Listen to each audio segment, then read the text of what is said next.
വിവാദങ്ങൾ നയൻതാരയ്ക്ക് പുതിയ കാര്യമല്ല. 2 പതിറ്റാണ്ടിലേറെയായി തുടരുന്ന കരിയറിൽ പലതവണ നയൻതാര പ്രശ്നങ്ങളിൽ അകപ്പെട്ടിട്ടുണ്ട്. എന്നാൽ അന്നൊന്നും സോഷ്യൽ മീഡിയ ഇത്രയും വളർന്നിട്ടില്ല. ഇന്ന് നയൻതാരയെ സോഷ്യൽ മീഡിയയിലൂടെ ആക്രമിക്കുന്നവർ ഏറെയാണ്. നെഗറ്റീവ് കമന്റുകൾ കാരണം താരത്തിന്റെ ഇൻസ്റ്റഗ്രാം പോസ്റ്റുകൾ കമന്റ് ബോക്സ് എപ്പോഴും ലിമിറ്റഡ് ആണ്. തമിഴ് യൂട്യൂബ് ചാനലുകളിൽ ഫിലിം ജേർണലിസ്റ്റുകൾ നിരന്തരം നയൻതാരയ്ക്കെതിരെ പരാമർശങ്ങൾ നടത്തുന്നു. എന്നാൽ ഇതെല്ലാം അവഗണിച്ച് കരിയറിലേക്കും കുടുംബജീവിതത്തിലേക്കും ശ്രദ്ധ നൽകുകയാണ് നയൻതാര. ധനുഷുമായുള്ള നയൻതാരയുടെ പ്രശ്നം കോടതിയിലാണ്. ഡോക്യുമെന്ററിയിൽ തന്റെ അനുവാദമില്ലാതെ താൻ നിർമ്മിച്ച നാനം റൌഡിതാൻ എന്ന സിനിമയിലെ അണിയറ ദൃശ്യങ്ങൾ ഉപയോഗിച്ചതിന് 10 കോടി രൂപയാണ് ധനുഷ് നഷ്ടപരിഹാരം ആവശ്യപ്പെടുന്നത്.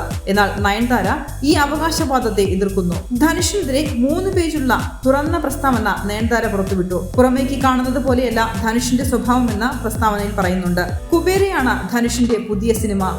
ശേഖർ കമലാണ് കുബേര സംവിധാനം ചെയ്തത്. ശേഖർ കമലയും നയൻതാരയും തമ്മിൽ മുമ്പൊരിക്കൽ അസ്വാരസ്യമുണ്ടായിട്ടുണ്ട്. ശേഖർ കമല സംവിധാനം ചെയ്ത തെലുങ്ക് ചിത്രമാണ് അനാമിക. 2014 പുറത്തിറങ്ങിയ ഈ സിനിമയിൽ നയൻതാരയാണ് നായികയായി എത്തിയത്. ബോളിവുഡ് ചിത്രം കഹാനിയുടെ റീമേക്കാണ് അനാമിക. ഏറെ പ്രതീക്ഷയോടെ റിലീസ് ചെയ്ത ഈ സിനിമ കാര്യമായി ശ്രദ്ധിക്കപ്പെട്ടില്ല. സിനിമയുടെ പ്രൊമോഷന് നയൻതാര തയ്യാറാകാത്തത് സംവിധായകന് നീരസമുണ്ടാക്കിയെന്ന് അന്ന് റിപ്പോർട്ടുകൾ വന്നിരുന്നു. ഇതേക്കുറിച്ച് സംവിധായകൻ സംസാരിച്ചിട്ടില്ല. എന്നാൽ പിന്നീട് നൽകിയ ഒരു അഭിമുഖത്തിൽ അനാമികയിൽ നയൻതാരയെ നായികയാക്കിയത് തെറ്റായ തീരുമാനമായി പോയെന്ന് ശേഖർ കമല പറഞ്ഞിട്ടുണ്ട്. നയൻതാര വന്നാൽ സിനിമയ്ക്ക് ഗുണം ചെയ്യുമെന്ന് കരുതി. എന്നാൽ നയൻതാരയെ പോലൊരു താരത്തെ വെച്ച് ആ സിനിമ ചെയ്യരുതായിരുന്നു.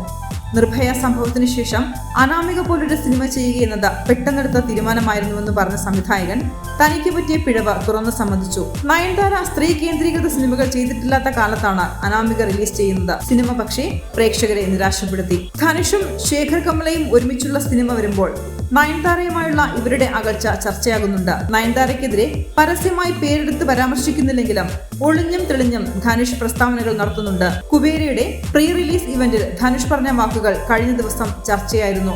എന്നെക്കുറിച്ച് വ്യാജ വാർത്തകൾ പ്രചരിപ്പിച്ചാൽ കരിയർ തകരുമെന്ന് നിങ്ങൾ കരുതുന്നു. എന്നാൽ അത് സാധിക്കില്ലെന്നാണ് ധനുഷ് പറയുന്നത്. അതേസമയം ഹിറ്റ് മേക്കർ അനിൽ രവിപുടിയുടെ സംവിധാനത്തിൽ ചിരഞ്ജീവി നായകനായി എത്തുന്ന ചിത്രത്തിൽ നായികയായി വീണ്ടും നയൻതാര എത്തുകയാണ്. വെറും 6 കോടി മാത്രമാണ് താരം പ്രതിഫലമായി ആവശ്യപ്പെട്ടതെന്ന് അടുത്ത വൃത്തങ്ങൾ വെളിപ്പെടുത്തുന്നു. മസൂറിലെ ലൊക്കേഷനിൽ നായിക നയൻതാര ജോയിൻ ചെയ്തു എന്നാണ് പുതിയ റിപ്പോർട്ടുകൾ സൂചിപ്പിക്കുന്നത്.